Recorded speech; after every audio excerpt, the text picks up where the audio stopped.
Our enemies are innovative and resourceful, and so are we. They never stop thinking about new ways to harm our country and our people, and neither do we. I'm gonna fight them all. A seven-nation army couldn't hold me back. They're gonna rip it off, taking their time right behind my back. And I'm talking to myself at night because I can't forget.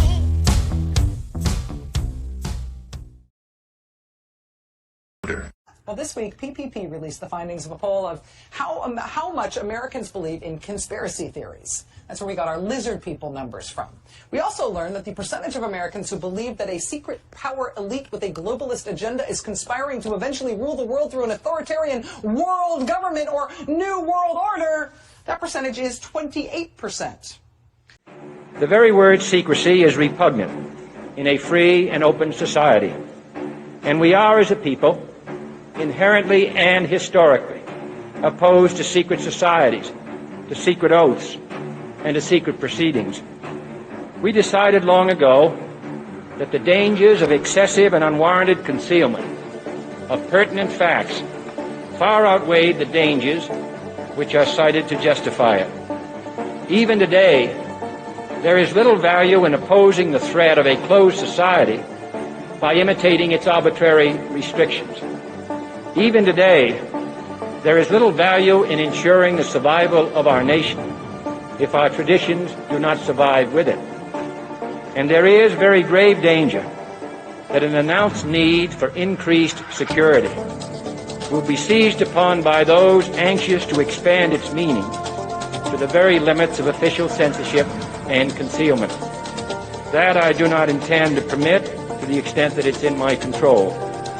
And no official of my administration, whether his rank is high or low, civilian or military, should interpret my words here tonight as an excuse to censor the news, to stifle dissent, to cover up our mistakes, or to withhold from the press and the public the facts they deserve to know. For we are opposed around the world by a monolithic and ruthless conspiracy that relies primarily on covert means for expanding its sphere of influence, on infiltration instead of invasion, on subversion instead of elections, on intimidation instead of free choice, on guerrillas by night instead of armies by day.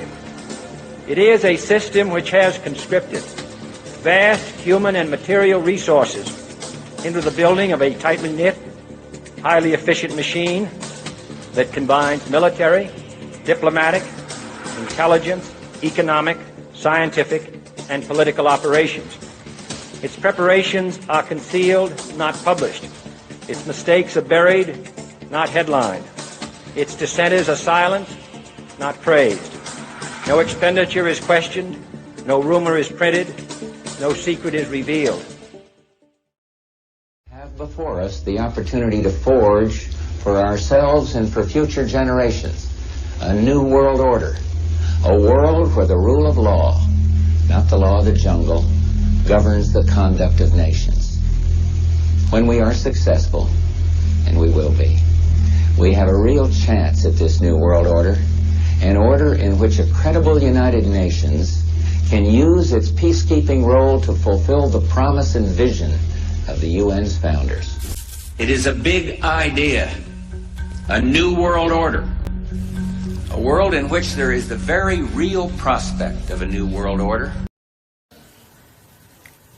We meet here at a moment of testing for Europe and the United States, and for the international order that we have worked for generations to build.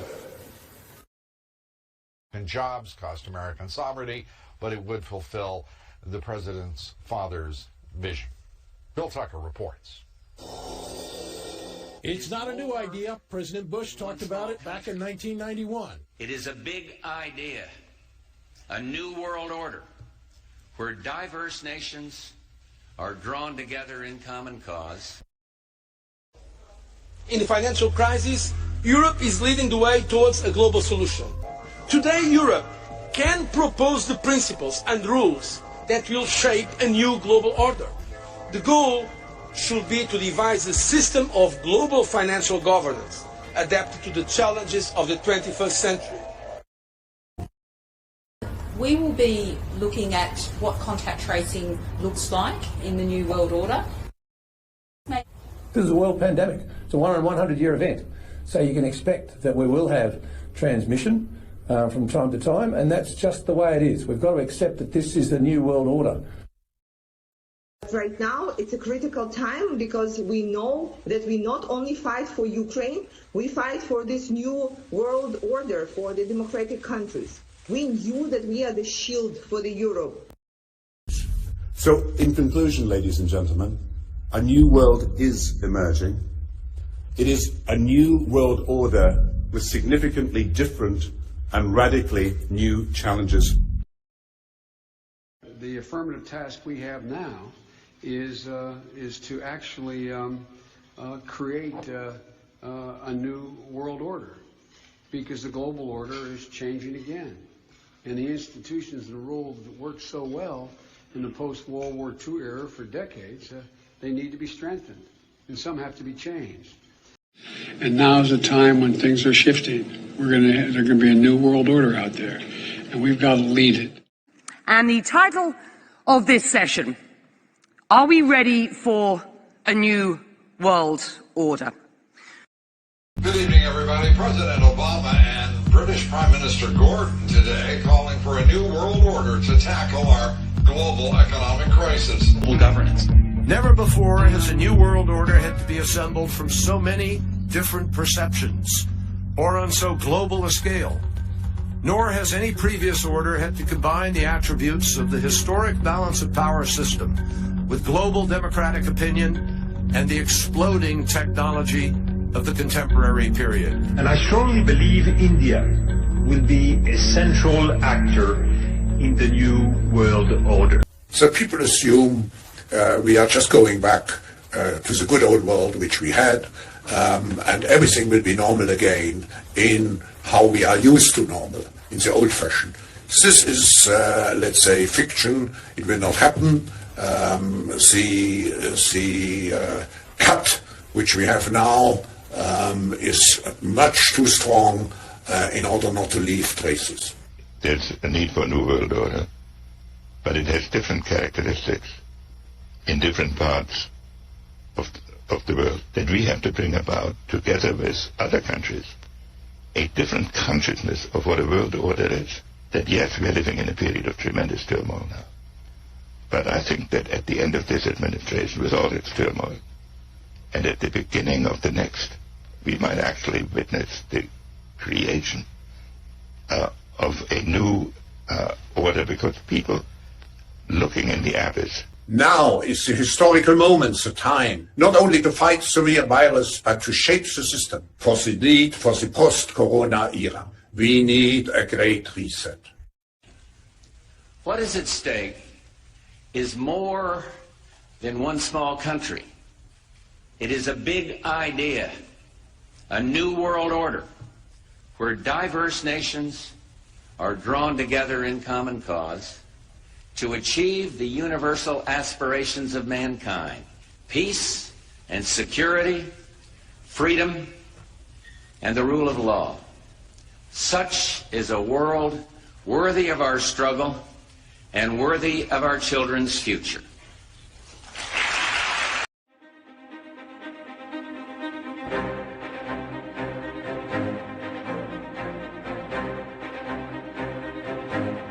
لأن الاستعداد للمستقبل يجعلنا جزء من صناعته ويعطي فرق عملنا وضوحا للتعامل مع فرصه وتحدياته. This is the summit of that nation. A nation that went to Mars, a nation that in the Arab world has been in the forefront of modernization. It's also a nation we can count on. Peace and stability are critical for continued economic progress and to secure a brighter future for generations to come. We may have disagreements, but resolving them in a battlefield is not the right way to do it. We have not lost our focus even today with all what is going on. It's tough, it's rough, but we can never lose our sight for our future. في رحلتنا المستمرة لفهم ما يحمله المستقبل لنا ندرك كل يوم بأن ما نسميه المستقبل يحمل متغيرات كثيرة. The fund acted swiftly when the pandemic hit, and I promise you, we are there for our members who need us now. The old traditional financial system that we've had is kind of broken. Well, we already know the name of the new system of accounting. It's called blockchain. And the new system of money is digital money. And let's be totally engaged. Waiting is bad for the planet.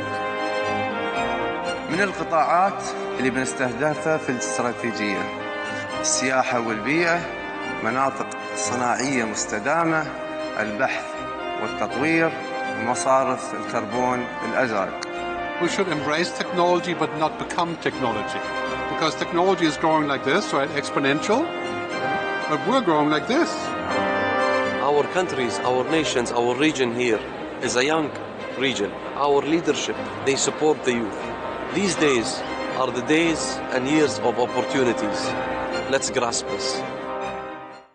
They're talking about things like they don't want us to own property anymore. We're not going to own anything. It will be provided for us. Well, who does own the property? Who's renting it out to us? Some sort of shadowy elite. This is a takeover by the technocrats. And I urge anyone who thinks that this is a kind of conspiracy theory to do a bit of background reading. The Great Reset, the World Economic Forum, combined with UN Agenda 2030, as it's now called, is a complete transformation of our societies around the world on lines I would call communist or fascist. I mean, frankly, what's the... New World Order is the headline in the Globe and Mail in Canada. Is this global governance at last? Is it one world? The central bankers in charge. But aren't we all just living and dying for what the central banks do? Of course we are. We are absolutely slaves to central banks. And those people who have been yelling, oh, the UN's going to take over global conspiracy government. They've been crazy, but now they're right. Yeah, well, when Geithner said he would be open to the idea of a global currency last week, those conspiracy people had suggested that for years. You're not wrong.